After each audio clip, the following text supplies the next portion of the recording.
What's good, YouTube? Once again, it's the one and only OG Hollywood coming at you with another edition of the one and only Ferguson Chronicles, where we bring it live from the day room, to the living room, to the streets. Today, I have a studio individual by the name of Mr. Duke. He's here to tell his story and his time spent in the Texas Department of Criminal Justice. But before I get started, I always have to tell you a little bit about me. In 25 years, the Texas Department of Criminal Justice was on 3 units. However, we as brothers of the struggle did time in the Texas Department of Criminal Justice. So without further ado, let's tap in with Duke, please. What's good, Duke? Hey, what's up, big homie? What's up, OG? Oh, man, like I was telling the people, man, I just want to bring you in, man, give your spiel on your time spent in the Texas Department of Criminal Justice, man. So do me a favor, man, and go ahead and tell the viewers where you're from, what led to the prison, and what year you went to prison. Well, I'm from Fort Worth, Texas, on the south side of Fort Worth, from the bottom. I went to prison in 96. I got locked up in 95. Went to prison in 96, came back on bench 1 in 96, and I went back in 98. And that was, well, been there ever since, you know, I came back on bench 1 to get released. Okay. Go ahead. Okay, I went to prison because you asked me to put that out there. I went to prison for organized crime. I received a life sentence for it, for a crime I didn't commit, and 3 20-year sentences on the side for the same crime that I didn't commit. So what unit did you land on when you were sent to the Texas Department of Criminal Justice? Well, when I first made it to my ID unit, I hit John B. Connolly unit. And what was it like on that John B. Connolly unit, man? Just give us a high overview of the setup, how they look when you enter the John B. Connolly unit. And if you don't mind, man, give us in a short view of some of the things that you went through, and most of all, some of the things that you can remember that stood out to you. When I went to Connolly, when I pulled up on Connolly unit, I was embraced. You know, I had a lot of partners, first of all, waiting on me. Everybody kind of pretty much knew I was coming into the system. And I had some partners waiting on me. And they, you know, and people would just, you know, they embraced me. You know, dudes that I didn't know, I never knew in my life, that pretty much heard about me, you know, from a game perspective or whatever, you know, was wanted to meet me, and they embraced me also. So it was a good little, you know, setup. Nobody want to be locked up. I mean, I don't think, but you know, just being, you know, knowing that I had to go through that at the time, I was embraced with open arms. Some of the things that I guess I experienced that you know, just set out more than other. I mean, set out to me more than some of the other things that I experienced in prison was when I first went, you know, it was a lot of killing going on. You know what I'm saying? And I think at that time, Connolly was leading the state in murder cases or whatever. It was just gang wars. It's Hispanic unit, you know, pro-Hispanic, and every Hispanic game that you can think of was there pretty much. And it was just one of them situations, you know what I'm saying? That I walked into, and you know, basically, you know what I'm saying, that's what I walked into. So I noticed you said there was a lot of gang wars and there was a bunch of stabbing going on, right? Right. Did you at any time witness with your own 2 eyes the killing of anybody on the Connolly unit? Well, when I first got there, I guess I probably been there a week or whatever, and you know, some Hispanics and they, you know, partner whatever, dude got dealt with, man, and they took him down through there, and that was probably the first time I witnessed a murder, you know what I'm saying, in behind the walls, you know what I'm saying, in prison. And I hadn't even been there a good week. And the people that did it, they eventually, you know what I'm saying, caught them or whatever. But yeah, that was, I witnessed that.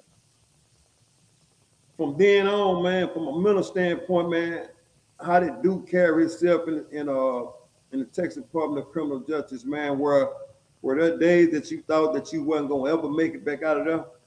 Well, you know, I had a spiritual moment in my life, man, where when I received my time, when they told my, you know, they gave me life, gave me 320-year sentence, I made it back to the farm that I was living on at the time, and a lot of brothers was waiting on me, man, and you know, because everybody wanted to know, hear the results. I mean, what happened.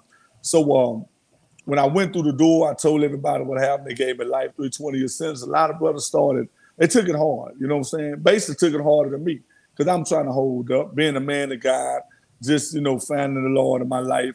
You know, I'm trying to hold up and be strong. So I'm fighting. And, you know, they crying. And so anyway, make a long story short, I listen to this minister every day on TV named Rod Parsley out of Orlando, Florida. So when I went to him, probably about an hour after I was back, when I went to the TV and turned it on and he was coming on, he did, you know, he urged, you know, how they do their thing, you know, the ministry or whatever. And man, he just started speaking, you know, like prophesizing, man. He was like, it's a man that just received a life sentence, man. And, you know, God told me to tell you, he's going to bring you through. And immediately, man, it's kind of like we was face to face. Like he knew my situation. Like he was there the whole time. And I took it hard and I cried, man, and it hit me hard. You know, I think that hit me harder than anything. So that was kind of like my clutch. That's what I stood on and held on to the time that I was incarcerated. So let me ask this, man. So being convicted, and I should say wrongfully convicted, right? Right. For the 20-some years you was in prison, man, how did Duke carry yourself on a daily basis? Man, you know what, man? I guess just being strong, man, understanding that it was mind over matter, understanding that I didn't come here to lose my mind. I came here to better my mind state, you know, to better myself as a man. So I never lost focus of that. You know, I came in, you know, with it on my mind and my heart, you know, to be better, to do better. So I guess that alone, that mindset kept me above, you know, and out of a lot of things that I could have been a part of, or, you know, keeping me from doing, you know, from actually just losing my mind. Because I watch people do it all the time in prison, you know what I'm saying? Just couldn't deal with it. And I just knew, hey, man, that it was something better, you know, ahead down the road. And I never lost sight of that. So let me ask this, man, because I firmly believe, man, that in any situation that a man is in, this particular question I'm about to ask you matters, man, right? Right.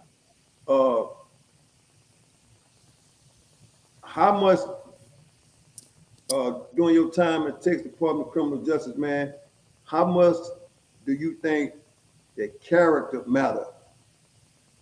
Oh man, man, that I mean, you can't go without that, man. You gotta have that. You know, you gotta.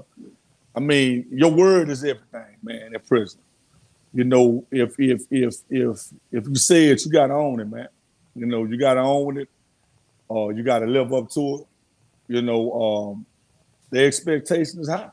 You know what I'm saying? I mean, you got to understand you're dealing with a lot of men from a lot of different backgrounds. You're dealing with, you know, guards and people that overseen a lot of different people. You know what I'm saying? I mean, that bring their problems into the place or whatever, and bring their encouraging words to the place. So, you know, it mean everything, man. You know, how you conduct yourself and carry yourself, man, is what will be either, you know, your uplifting or your downfall in prison, man. So it mean everything. So is it a fair statement to say that from a personal standpoint, man, that people in certain situations, whether it be incarcerated or whether it be free, to choose character over everything? I would say yes, from this perspective. You know what I'm saying? That you can only be who you claim to be. If you telling me something to do something and you're not willing to do it or have the courage to do it yourself, then it's useless. It's meaningless. Not saying what you telling me might not be good for me, but it's one thing to say something, it's another one to do it. So yeah, I would say, care. Oh my God, man.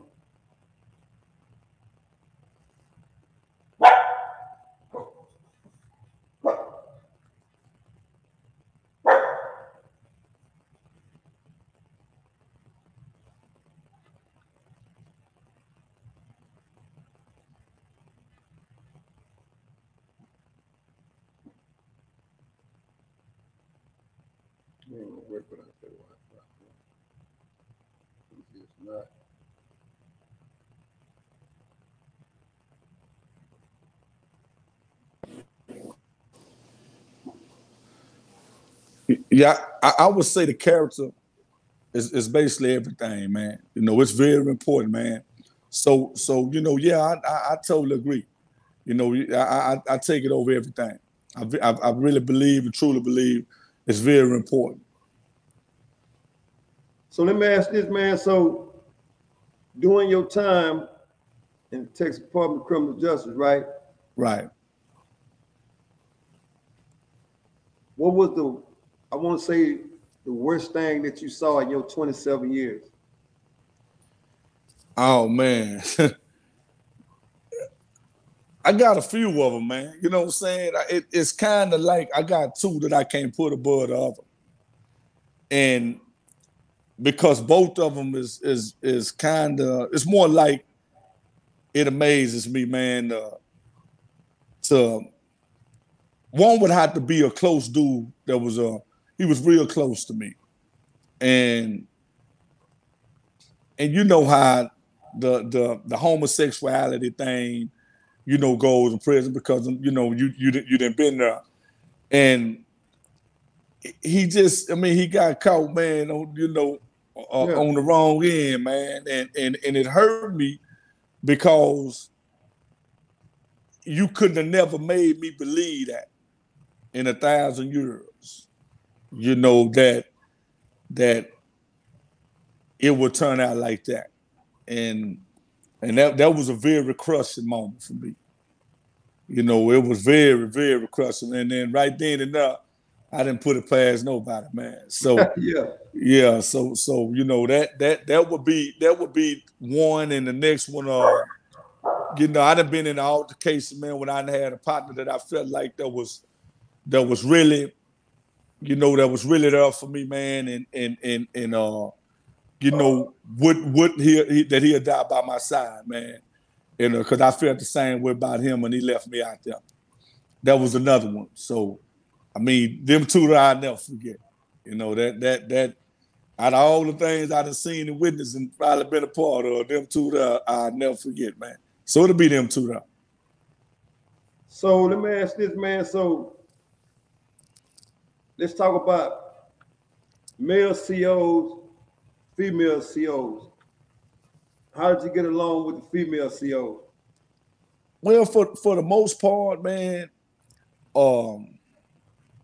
I've always respected women,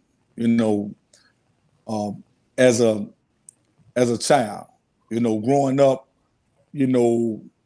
my mother raised us, pretty much respectful. And I watched what she went through and been through in her life, and it made me even more respectful towards women. I have 3 sisters. I don't have no brothers. So I've always pretty much respected women, and that paid off for me, in prison. They was basically very genuine towards me. We played the sister-brother role, you know, we cool, friends, you know, stuff like that. So for the most part, I didn't have a problem with one woman I could think of that just didn't like me, you know, for no apparent reason, but she was like that with a lot of men. So you know, that was my experience with that. But for the most part, I got along with her. Now, this is the moment I want to ask you, man. How did it feel when it finally came for you to be released? Oh man, woo! That's the best feeling in the world, man. Besides me having a chance to hug my mother, see my family again, and marrying the woman of my life, that would be in my top 3. Being released, man, was the happiest moment of my life. Real happy. I mean, to know that it took you 26 years later to admit you're wrong, it meant everything to me. You know, to see the prophecy that was given to me come to pass, it meant everything to me, man. So, I mean, it was far beyond, man, and great, man. It's a great experience, man. So let's talk about 27 years incarcerated, right? For 26. 26 years incarcerated, right? Right. First day home, what was that like to do? Oh man, man, it was kind of like, I guess, you know how you can be so happy and don't know how to show it? It's kind of like it's hard to express yourself, but the only way you express yourself is just with hugs and kisses. It was one of them kind of moments for me, man. I mean, to actually, you know, to have my family together just like I left them was a blessing, man. And I hate it for most people, because I've seen a lot of my partners and people lose their parents on the regular, man, in prison, man. And it was like I lost mine, you know, because I was so close to knitted to these cats. So, but at the same time, the reality part of it, man, I had everybody I left, you know, they're waiting on me, man, when I came home. So man, I was happy, man. It was like I say, man, that kind of joy, you know, is unexplainable. You know what I'm saying? Real talk, man. So let's talk about, man, some of the things as far from a struggling standpoint for you since you've been out. What are some of the things that you struggle with the most? I guess what would be my thing, and my wife was here, she'd probably tell you the same thing. My thing would be more or less, you know, picking up, you know, we pick up certain habits in prison, right? Some are good, some are bad, you know. But my good habits, how they weigh over into, you know, my freedom, you know, this side of the wall. And it become like ritual, because you got to, you know, it ain't you're not living with different people no more. You in the house with the same old people that you know gonna be there. You know what I'm saying? So it's kind of like it's weird, because it's kind of like it's like you have to start all over again. Yeah. You know what I'm saying? And me coming home having to like the driving thing. When I left the world, you know, it wasn't a lot of cars on the road. I come home, man, it's like everybody's driving. You know, the phone things, you know, the computer. So it's kind of like, I remember one of my partners told me, said, dude, man, you're going to be like a dinosaur, man. You're a dinosaur to the world, man. Yeah. When you go home, everything that's there wasn't there when you left. And you know, pretty for the most part. But yeah, man, I guess to be certain habits that I picked up, you know, cleaning habits, doing things. I remember sometimes my wife say, baby, you can't be still. You know what I'm saying? Because I'm always cleaning. I'm always doing something. Even if it ain't dirty, I'm still wiping it. You know what I'm saying? So, and it's kind of, and them are good habits to me because ain't nothing wrong with wanting to be clean. You know what I'm saying? That's a good thing. But it's just, it'll be stuff like that. Some of the good habits I brought home, you know, with me. You know, I refuse to bring any bad habits home. You know, so what you know, that part, you know, and pretty much I didn't have bad habits, no way, down in prison, but if I did have them, I left them behind. You know, I was determined not to bring it home with me. You know, let me ask this, man. So now that you out, right? Right. If you could change any one thing in your life, then that would prepare you for now. What one thing would that be? You saying in prison or before I went to prison? Before if you could change any one thing in your overall life to make you a better person than you are now, then versus now, what would that one thing be? Well, I think with me personally, because I really don't do a lot besides kick it and enjoy life with my wife. You know, God has blessed us with a few businesses and stuff like that. So but I guess with me, would to draw closer and closer and closer to my Creator every day. I think that's one of the things that I struggle with now.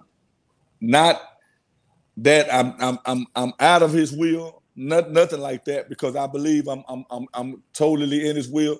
But I just don't, you know, I just want to be as close as I can be to Him. So I kind of, if it would be anything, it would be to have that to happen in my life. You know what I'm saying? More and more of His presence in my life. You know, so that would be it. So let me ask this, man, cause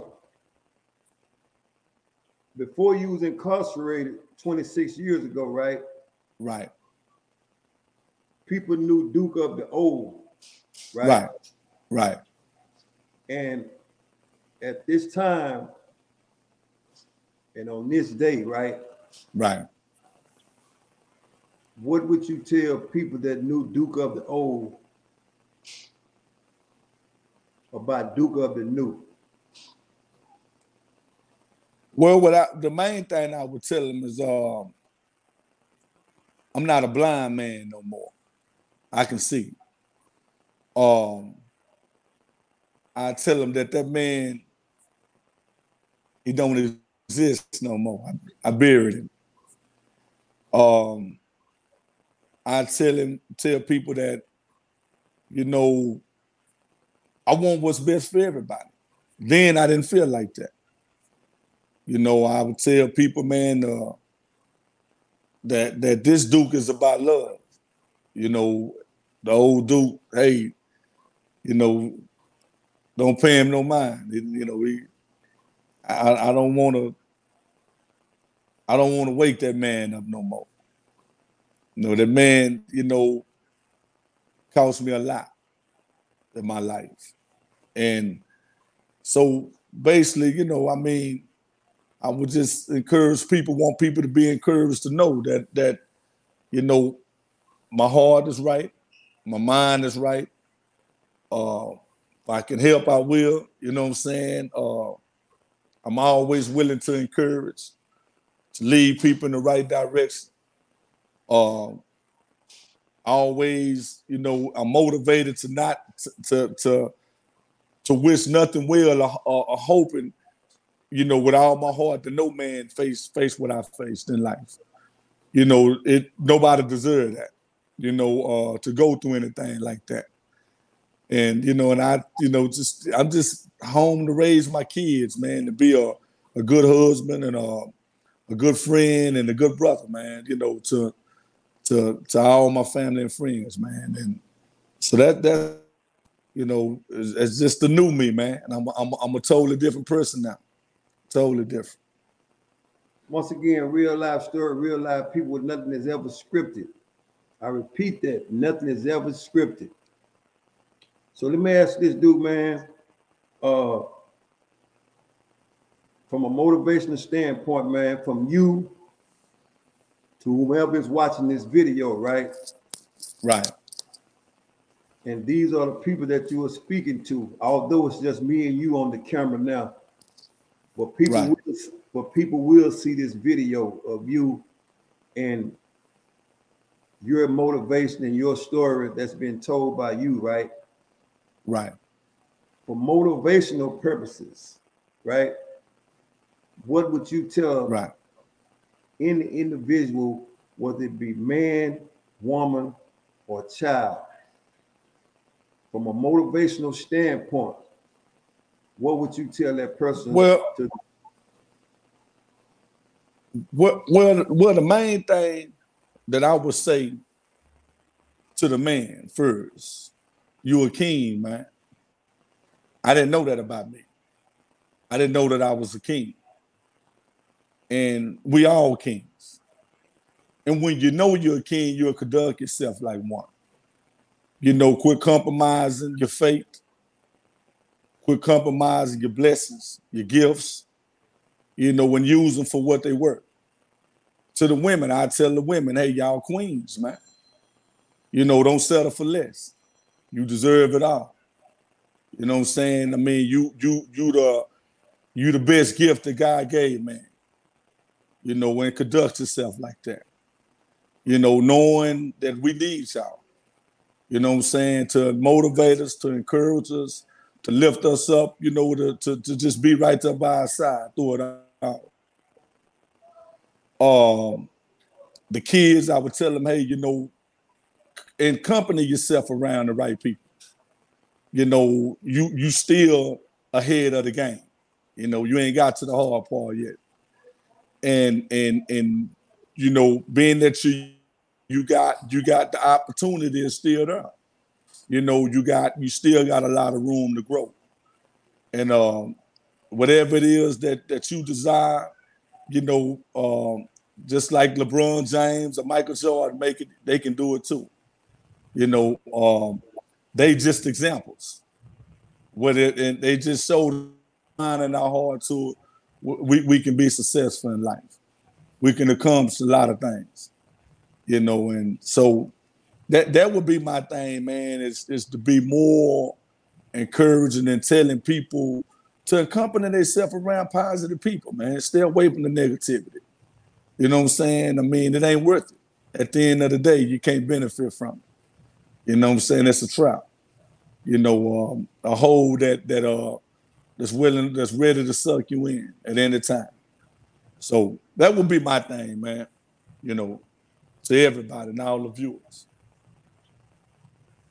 Once again, real life people, real life story. Nothing is ever scripted, man. And we getting it here today from Duke, man. This is his spiel, man, on time he spent in the Texas Department of Criminal Justice and his knowledge that's being shared to the youth and adults at the same time. So let me let you do this, man, because this is what I do on this show, man, because this is the people's channel, man, and without the people, it wouldn't be no channel. That's right. I'm just a vessel to the channel, right? I no doubt. So what I want you to do, man, is go ahead and acknowledge the people that you choose to acknowledge on this closing, right? And that's what I do. I always let that person I'm interviewing close the show on their note, right? Right. But before we do that, man, I have to ask this question, man. As far as the Ferguson Chronicle platform where I allow people to tell their stories, give their spiel, and share their knowledge, man. What do you think about the Ferguson Chronicle and this platform as a whole? All right. Well, I mean, first of all, man, it's a joy and a blessing, man, to cross paths with you. I mean, you somebody, man, that I highly respect and look up to, man. I mean, I love what you do. I mean, you the people's voice, man. You know, we need more men like you. We need people that's willing to allow themselves to be used by a creator. You know, it's a lot of things that people want to say. It's a lot of things that need to be said. You know, that we don't have the channels, the opportunities. We don't have a lot of men like you that's willing to reach out. And I thank you for the good work, man. I mean, I heard a lot about you before I met you. It all came back real solid. And so, you know, hey, man, keep up the good work, man. Whatever, regardless of whatever comes your way, man, you've been a blessing to me and many others, man. You know, and best believe in people being touched. You know, this what it was all designed to be for. You know, God brought you to this point. So, you know, so stay with it, man. You know. So, man, like I said, man, I allow you to close the show on your note, man. Salute to whoever you want to salute to, man. Acknowledge whoever those people are that's in your life then and the people that's in your life now, right, man. I'll allow you to do that at this particular time, man. Okay. Well, first of all, I want to give God all honor and glory, you know, because this without him, it wouldn't be me, wouldn't be none of us. And he creates moments, and this is one of his moments. You know what I'm saying? That he created and made possible. Second of all, I send my love out to all my family, friends, and you know, I want to, you know, give a shout out to my queen, you know, my wife, man. She's been a blessing, you know, far and beyond in my life, you know, incomparable. Also, you know, to a lot of, you know, the homies doing time, man, that I know that have the same similar kind of situation that I have, you know, that's going through it. Man, just keep the faith. Just keep trusting God. Don't lose the vision. You know, it'll come to pass. You know, and then, you know, just to the world, to all the people, you know, around the world, man. I send, you know, I send my heart out, you know, my prayers out. You know what I'm saying, to all those that are struggling, that's dealing with things in their life, man, that are sickness or whatever it may be, from a spiritual perspective or physical, you know. And I just, you know, like I told you, man, it's with me, it's all about him. So, you know, I just want to make sure, you know, that and wish that every man and every woman and child be happy, man. You know, and enjoy life for what it was given to us for, to enjoy. Once again, real live people, and I cannot stop reiterating this, man, that this show is never ever scripted. Real live people, real live stories, man, where people have did real life time here at the Ferguson Chronicle, man. And I'd like to tell you, man, I appreciate you for taking the time out, man, to tell your story on the Ferguson Chronicle, man. And I wish you nothing but the best. Thank you, man. In your ongoing situation, man. You know, because a man never deserves to be incarcerated for anything that he or she didn't do. So I know God has his hand on that, so it's going to work itself out. No doubt. So with that being said, dude, man, much respect, much love to you and your family, man. Anything you touch, man. You too, man. And, you too, man. To you and your family too, man. So I salute you, man, and I will see you again, bro. Okay, yeah, I no doubt, man. Tell your wife I say hello, man. Everybody. Okay. Peace out. All right. Once again, real live people, real live story with nothing ever scripted here at the Ferguson Chronicle, man. Always remember to choose character over everything. And with that being said, salute.